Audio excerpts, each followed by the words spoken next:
The 28-36 rule to qualify for a new home loan is garbage. Don't listen to it.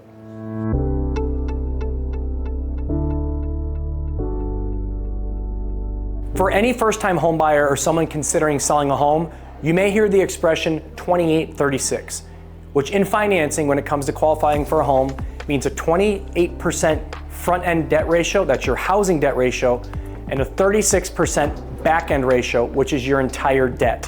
What I will tell you is this: most lenders in almost every product will allow you to go higher than a 36% debt-to-income ratio when it comes to qualifying. And the front end side of things, the majority of the time, isn't even in consideration. So if you're thinking about buying a new home, do not think that because you have more than 36% debt versus your income that you cannot qualify. It's simply not true.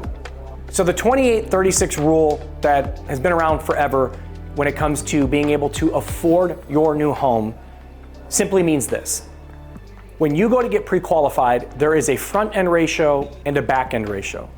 The front end ratio is what your housing debt is. So as an example, if your new mortgage payment was $2,000 and you make $4,000 a month, your front end debt would be 50%. Your back end debt is your total debt. So let's say that not only do you have $2,000 a month for your new home, and you have a $500 car payment, and you pay $500 a month in child support, your total debt's $3,000. That means your back end debt would be 75% because you make $4,000 a month. But what I'm here to tell you is those numbers, the 28-36 rule, is garbage. And I don't even know why it exists. And you keep hearing it and hearing it, and I don't like it because it scares people. It scares first-time home buyers that would be applying for a mortgage because they've read something that says, hey, my overall debt is 36%, is more than 36%. I wouldn't qualify for a home anyway. And my housing debt's more than 28%, so I wouldn't qualify there. Just know this: the back end debt is what matters. The front end debt is almost irrelevant. It's the back end debt that's important. But also know that from a conventional standpoint, the majority of the time, 45% is what you can go up to, and sometimes with exceptions, even higher than that. When you talk about FHA, you can go to 55% and sometimes higher than that when you talk about back-end debt. And the reason I bring this to the forefront is there's a lot of consumers that do a lot of reading that think, hey, I need to get rid of some debt before I can qualify for my home purchase, and while they're waiting, home prices are going up and they're missing out, or interest rates are going up and they're going to ultimately end up paying more, thus enhancing the back-end debt ratio, because the interest rate that they could have bought was 6 and now it's 7 because they waited 3 months to buy. I don't like that, because in reality, no matter what you read, call an expert. Call a lender and talk to an expert on your entire scenario so they can take a pre-qual and tell you exactly what you can afford.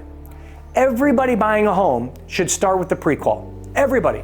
Because you need to know where you stand. It's super important. But there's a lot of misconceptions out there on what it takes to qualify for a home. There's also things like you may have student debt. Can it be deferred? So we don't have to count it against your debt ratio. You may have a car payment that is being paid off, that is set to be paid off in the next 8 months.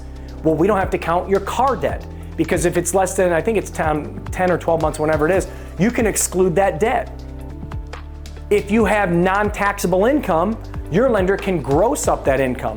As an example, let's say that you're a veteran and you're getting $3,000 a month non-taxable income from the government. You can gross that wage up.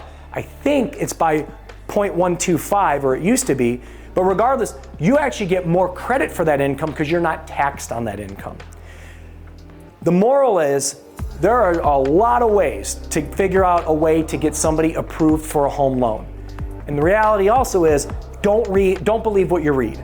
You gotta call an expert and you gotta talk to a loan officer that can give you the full picture of your scenario and let you know exactly what it takes to get pre-qualified and what your terms will be with your rate, your payment, and your ratios before you purchase a home. For more great real estate and financing tips, just like us below, click the link, give us a like, and we'll be back with more information every single week.